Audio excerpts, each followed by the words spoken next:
Frères et sœurs, en ce troisième dimanche de Carême, l'Évangile nous présente la rencontre de Jésus avec la femme de Samarie, la Samaritaine. Il y a une question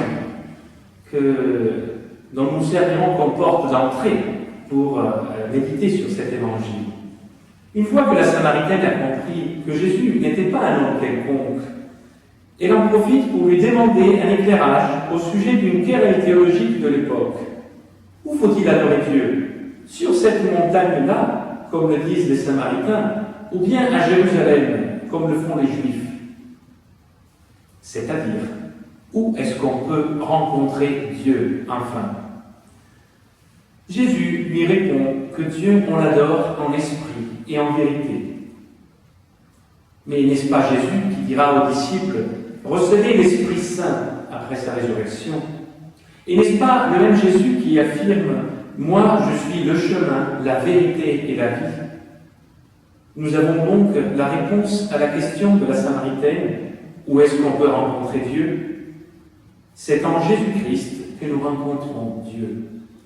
Les vrais adorateurs de Dieu sont ceux et celles qui reconnaissent la présence du Seigneur dans chaque moment de leur vie et dans toutes circonstances de l'histoire humaine. Les lectures de ce dimanche, frères et sœurs, nous font faire un beau voyage de Massa et Meriba, dans la première lecture, jusqu'à Sychar, dans l'Évangile, d'une source d'eau à une autre.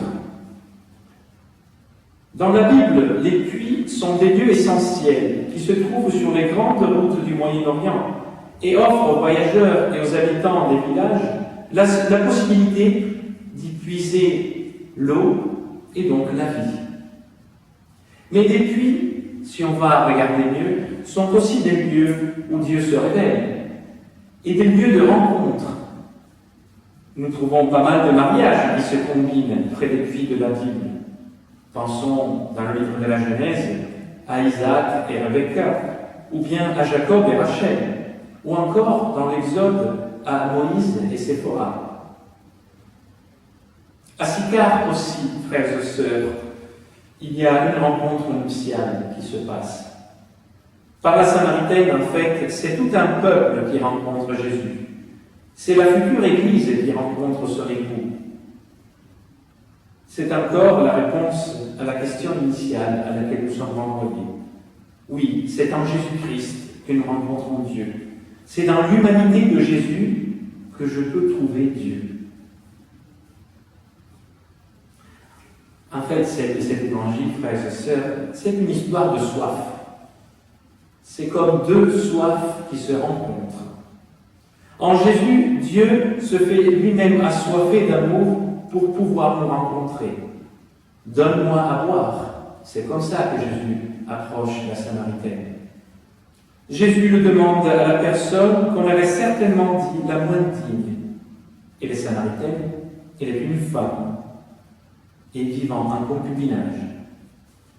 Connaissant surtout la culture et le contexte historique et religieux de l'époque, encore une fois, on serait tenté de dire que Jésus avait mal choisi le destinataire et la missionnaire de son message.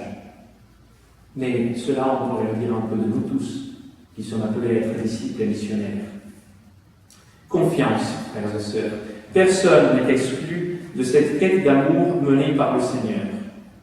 L'essentiel est que la rencontre avec lui se fasse pour nous dans l'authenticité, comme dans le cas de la Samaritaine.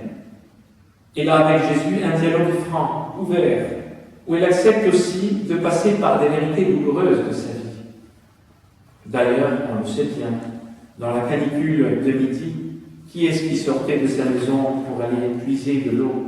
Sinon les personnes qui avaient quelque chose à cacher, sinon ceux ou celles qui avaient honte de se montrer en public.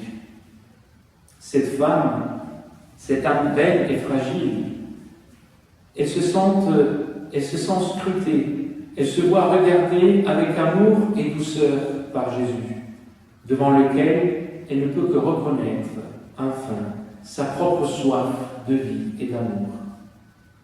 Seigneur, donne-moi de cette eau, que je n'ai plus soif.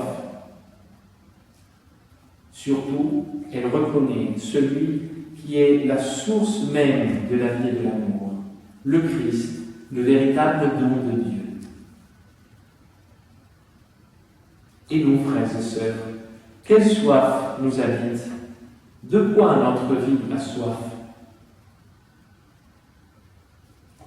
Que pour nous aussi, la sécheresse du désert, la sobriété du carême, soit une occasion favorable pour que nous reconnaissions notre soif du Christ.